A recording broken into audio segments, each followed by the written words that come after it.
Player who cursed out fans and gave them the finger just trashed Americans and says why he will do it again. Isn't that precious?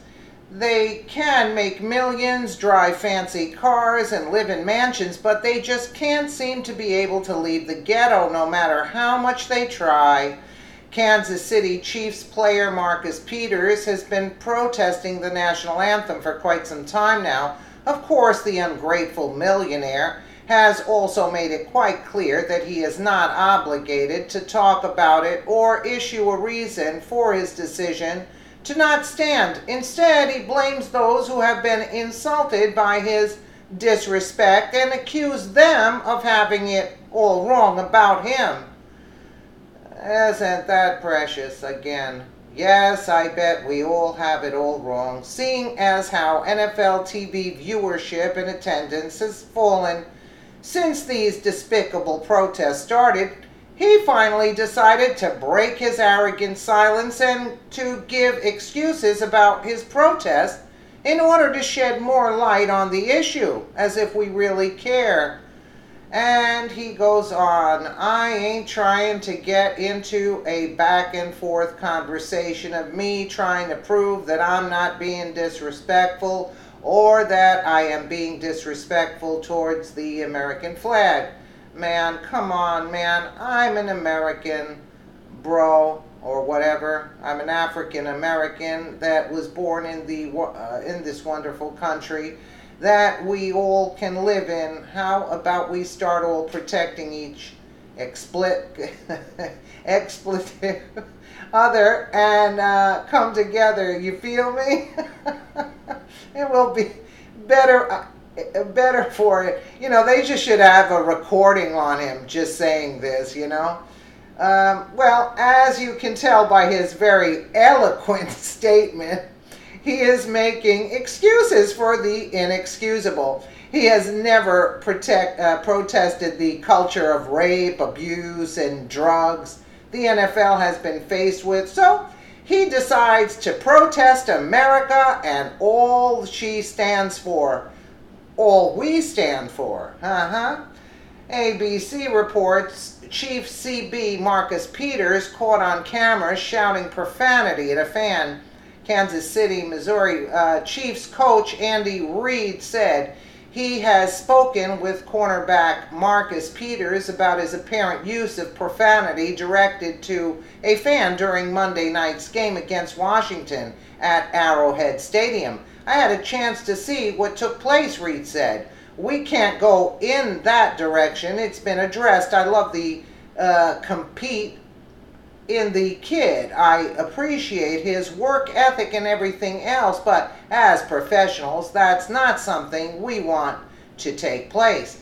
Peters was caught by TV cameras shouting at a fan behind the Chiefs bench after allowing a touchdown pass in the third quarter of the game, won by the Chiefs 29-20. The incident was shown live on ESPN's broadcast. After issuing a statement about Peters' outburst, Reid declined to answer further questions about the incident. Peters was also among several players from both teams involved in an incident at midfield during pre-game warm-ups. Players were joined with one another and had to be separated by coaches. Peters was the last Chiefs player to be pulled from the incident. Peters, who rarely speaks to reporters during the week, was not in the locker room Wednesday. He spoke volumes after the game, though, telling reporters in front of his locker that I killed my damn self by giving up the touchdown catches. He claimed that Pryor pushed off on the first, but that's the game of football, and he ultimately called his performance hella weak. Peters also drew the ire of many fans for sitting during the national anthem, something that he's done regularly since last year, even though he stood with the rest of the Chiefs for a moment of silence to honor the victims of the Las Vegas shooting. Asked whether the message Peters is trying to deliver by sitting has gotten lost amid his antics, Reid replied, I'm just going to leave it with the statement that I mentioned. you know.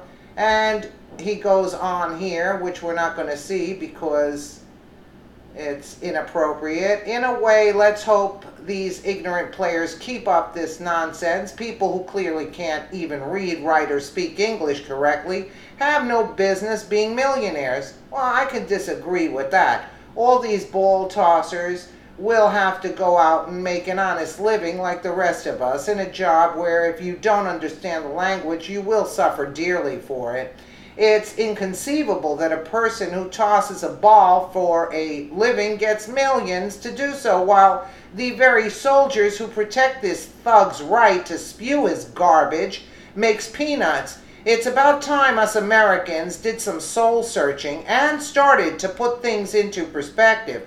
Sports are done for fun, not for millions, or to be used as a platform to spew your ignorance and hate towards the nation who has given you all. That I agree with, that I agree with. Yes, that I agree with, but, it's just sad to see that they listen, this was all done just to get back at Trump, mostly. That's why they all took it upon themselves, and they started acting out like that. And don't forget, they're backed by George Soros. Let me know what you guys think in the comments below. And again, thank you so much for watching.